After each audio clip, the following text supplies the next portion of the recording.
درباره حورهای جنتی آیا در دنیا مثال در همون آخرت با مردها چه معامله زندگی اونها مثل همین زندگی دنیا باشد یا نه؟ نه برادر عزیز، مقصد زندگی اونها بله مثل همین زندگی در دنیا داریم با زنهای خود، با حورهای جنتی هم همین زندگی است، لیکن بعض فرق هاست.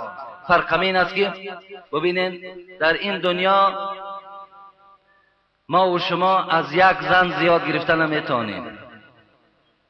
اگر دو زن گیری ملامتت میکنن.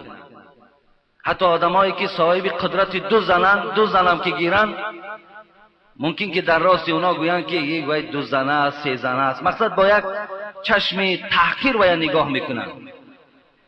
خب حالا که در همین جامعه ما و شما، اکنون من قانون نمیدانم در قانون چگونه آمده است، در جامعه ما و شما که امروز خیلی دخترها مثال در خانه ها هستند، حتی اونا بیچاره راضی هم هستند که صاحب خانه مثال زن دوم سیوم شویم، به خاطر که همون مردهای دسترسی هستند که برای اونا خانه میخرند، برای اونا شرایط مهیا میکنند. این در نزد اسلام یگان گناهی نیست، این یگان گویم که خیانت در اسلام نیست. آن کسی در همین جمعیت ما و شما هست برادرایی که خواهر و اپاشون زن دوم و سیوم هست برادرایی که مثال ریضا هستند، میگن خدا را شکر مثال آدمی خوب است، میگوید برای خواهرم یا اپم خانه خریده است، فرزندای خوب دارد و دیگر آدمای با انصاف بسیارن در دنیا. به این خاطر در دنیا این فرق از همه حورای جنتی این است که در دنیا به همین یک زن 70 سال 80 سال تا سپری میکنی میگذره میرود، لیکن در جنت خداوند برای هر یک مرد 72 زن 72 حور و 80,000 خدمتگار میدهد.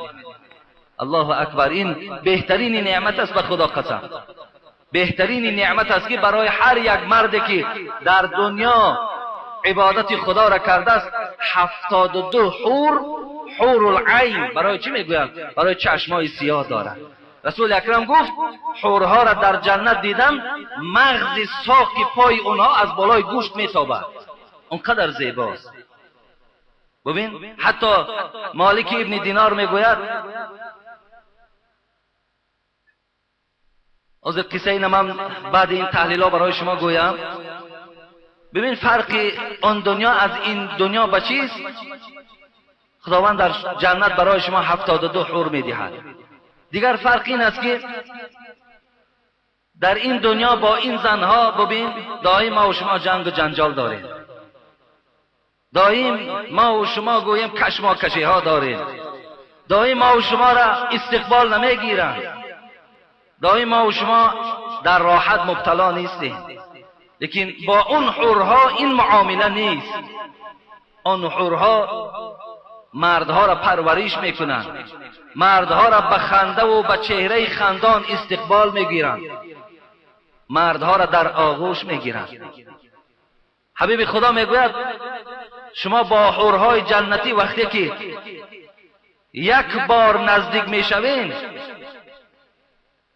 70 سال لذت همون نزدیک شدن از وجود شما دور نمیشود. امروز جوانای ما و شما را ببین چی شکایت ها دارند. حتی زنی را که امروز با قلینگ و با مهر خریده است، این اکن جای دیگر گویم عیبش نیست، اکن جای مثال سخنرانی آمده است، حتی همون زنها در جایگاه خواب همون مرداشون راضی نمیکنند. که چندین شکایت ها برای ما آمد که حاجی التماس همین به گوش مردم رسانین، سخن شما را گوش میکنند، حتی شرط ها میمانند. فرق از حورای جنتی با این دنیا انمین است. دیگر اینکه حورهای جنتی را با قلینگ و با مال و با اسباب انجام دنیایی خریده نمی شود، فقط مهر اونها این عمل صالح است. چقدر در دنیا اگر ما و شما عملی صالح را زیاد کنیم، همون قدر چیز، همون قدر مهریه حورها برای ما و شما تهیه می شود. مالک ابن دینار میگوید، بار نگاه کردم، میگوید که یک کنیز، یک زن کنیز خیلی خودش را آرا و تارا داده است و اطراف خود باز خدمتگارها دارد و با او روبرو شدم و گفتم ای کنیز، قیمت تو چند است تا که من تو را در نکاح درآورم؟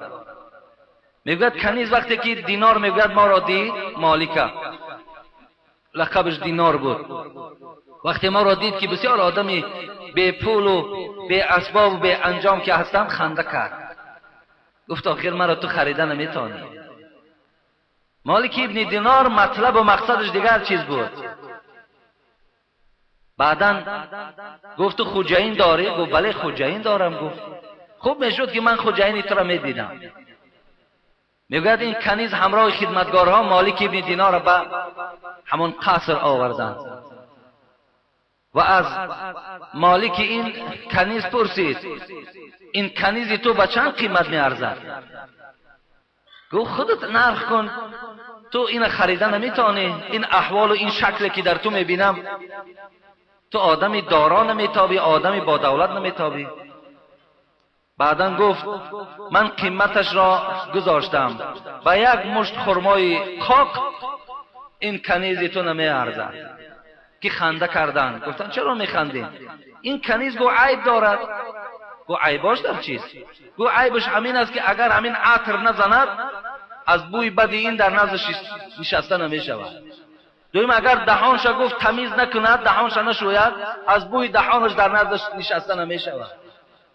و دیگر اینکه اگر موی سرش اهمیت ندهد، وارد موی سری گفت همه جوک و جاندارها گو جای میگیرند.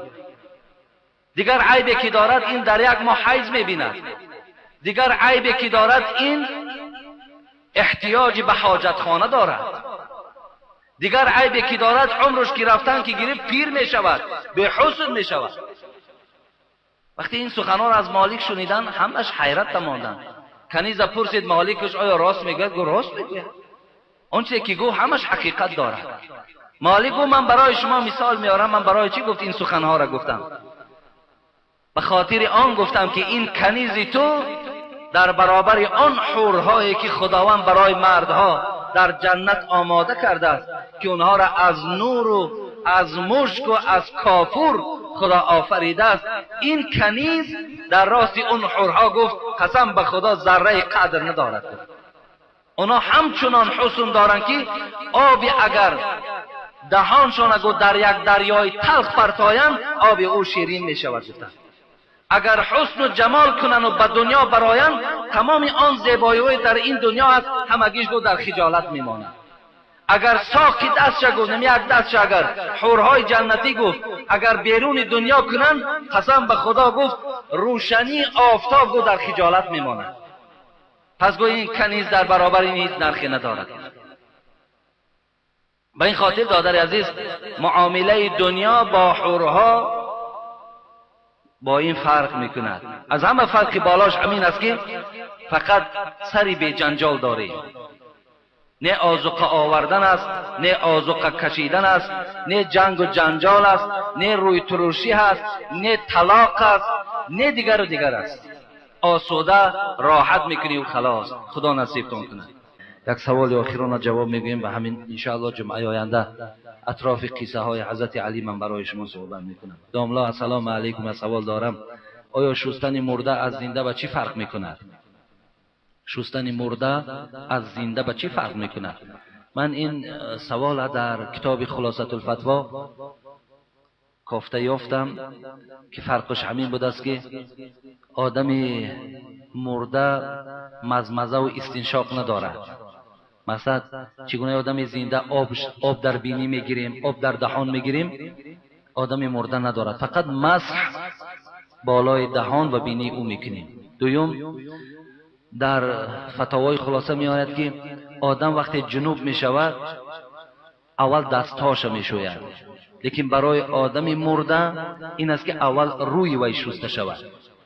سیوم میگوید مرده را در حالت شستن وقتی وضو می‌داریم ما و شما در برابر وضو پایهاش میشوییم، لیکن آدم جنوب وقتی که غسل میکند پایها را بعدی آبازی کردن میشوید.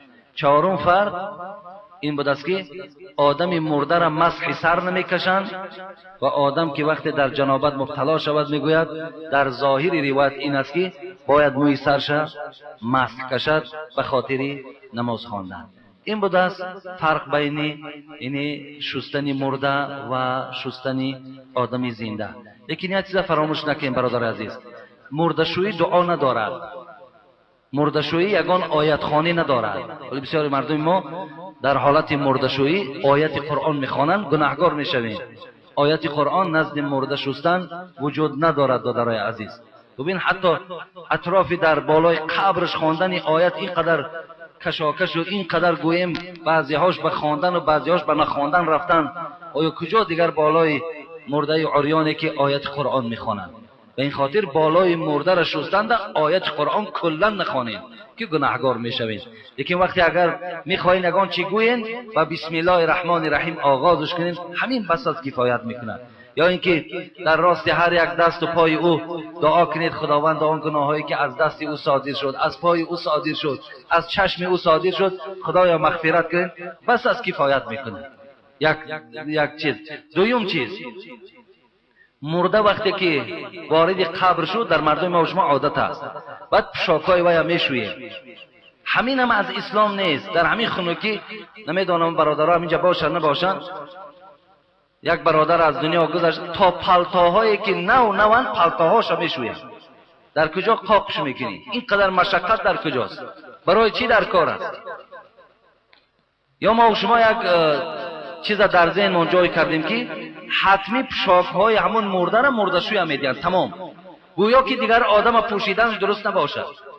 آخه تد میگذرد، برادرت میگذرد، پشاکای وای برای شما درست است. همون مرده‌شوی 50 سومای 100 سومای راضیش کنین نمیشه. چردیس که لباسای او را دید بگذار همون لباسا را بچه‌هاش پوشن، زنک باشد دختراش پوشن، دادراش پوشن. او یگان گناه ندارد لباسی او، یا لباسی او را شستن هم شرط و ضرور نیست.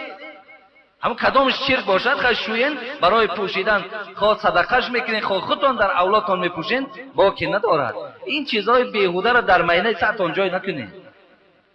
بعد دک سفید کنی سر میشود و بعد لباس شویی سر میشه. همه اینا خرافاتن، همه اینا اساس یگان باور کردیم، یگان اساسای علمی ندارن.